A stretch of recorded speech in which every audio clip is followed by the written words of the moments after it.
Estrogen is a real problem, and it's becoming more of a problem with every year as the average man becomes more estrogenic, mentally, physically, everything.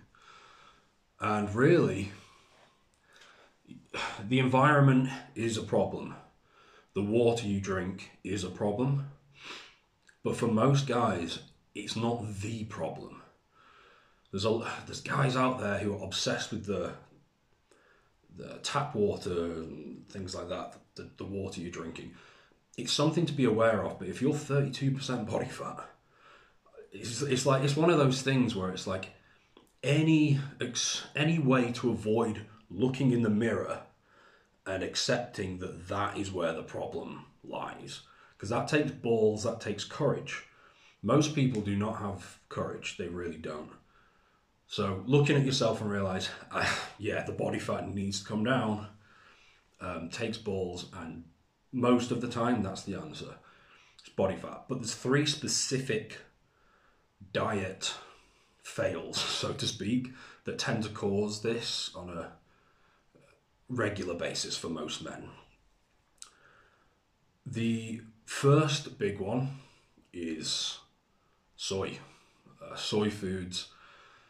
Guys who are vegetarians, vegans tend to be in more danger of this. You really want to avoid the soy at all costs. There's just no need for it to be in your diet. I mean, if you're going out for some Asian food once every 3 weeks or something, 4 weeks, that's not something to worry about.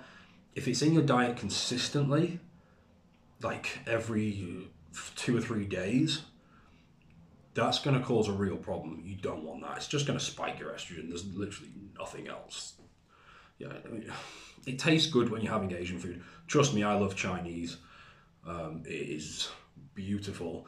You just got to limit the consumption, limit the frequency in which you have it. The next big one is refusing to, and there's a lot of carnivore guys who are like this. These dudes are not lean either. Refusing to eat cruciferous veg and or at the same time not taking maca root. Maca root's the supplement. It's very, very closely linked to cruciferous veg. It's very similar. Very nutrient dense, really, really good supplement. Those are some of the biggest ways to cut your estrogen levels. If your E2 is on the higher range of normal, on the blood work, if yours is on the higher range, if you get it more towards the lower range, I'm not saying lower is better with estrogen, that's definitely not true. You need it. You need a certain amount for sex drive, and you need it for brain health, and you need it for feeling good. If you crash your estrogen, like people who've done this, they'll tell you like that will murder you. You will feel depressed and possibly suicidal very quickly. Like, this is how crucial hormones are. Not just testosterone, everything needs to be in the right kind of balance. The ratios need to be on point. So less is not better, but the lower end of the normal range on the vast majority of blood tests, and I can say this with certainty with the UK and Canada, definitely, the slightly on the lower range is going to be ideal for most of you guys watching this. And that's probably where you need to be. Going from the slightly in the higher range to slightly in the lower range will probably make it a lot easier for you to get your test higher. So yeah, that's, and cruciferous veg, broccoli, cauliflower, and sprouts, if you can handle them. Some people love them. Put some bacon in there as well. Bacon, garlic, it's not too bad. I think they're okay. Those things, maca root, some of the best ways to get that estrogen coming down reasonably quickly. We're talking within a couple of weeks here. Like, it really doesn't take very long. Similarly to like cholesterol levels, guys who have very high LDL and maybe some triglycerides in there as well. That's not a good combo. You can fix that very quickly. Ramp up the fiber intake, cut down the red meat consumption and possibly egg yolks. You don't have to eliminate it, just cut it down. Really ramp up the fiber intake, and you can take soluble fiber as well. And the cholesterol in your blood comes down within like 2 weeks. It doesn't take months and months and months like some doctors seem to imply. Like, I've seen the blood work before and after. It happens in like less than 2 or 3 weeks. So yeah, that's the good news. It can happen very quickly. The other most common dietary fail, and I know this isn't, people don't like to talk about this. I know it's not very sexy. It's kind of like, here we go again. Just calories, man. If you go way over your maintenance, certain comedians have said this. Ricky Gervais, I think. You don't suddenly wake up because someone injected your lettuce, he puts it, with millions of calories, and suddenly you're shredded. You've got the 8-pack, you 8% body fat, and then the next morning you wake up like with a massive protruding belly. Like, that's not how fat gain happens. It happens very slowly, very gradually. The calorie deficit per day, but especially per week and per month, calorie surplus, builds. And with that, the body fat builds. And if you never weigh yourself, you never take pictures of yourself in the mirror, I think guys should do both fairly regularly, it creeps up on you. Especially if you've got a very comfortable lifestyle, if you've got a wife who's very nice to you and she's trying to feed you up. Maybe you've got a stressful career, so you like to snack a lot. It can sneak up on you if you're not measuring this stuff. It can easily happen. It's happened to me in the past, and I'm a fitness guy. So, but calories.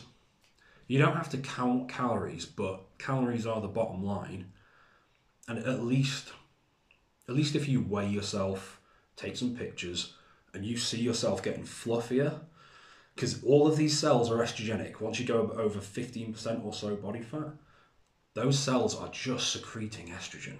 So obviously, this is a kind of a big problem. And if you can see yourself in the mirror, you're getting bulkier, maybe your face is puffing out, and it's you're not looking as handsome as you used to.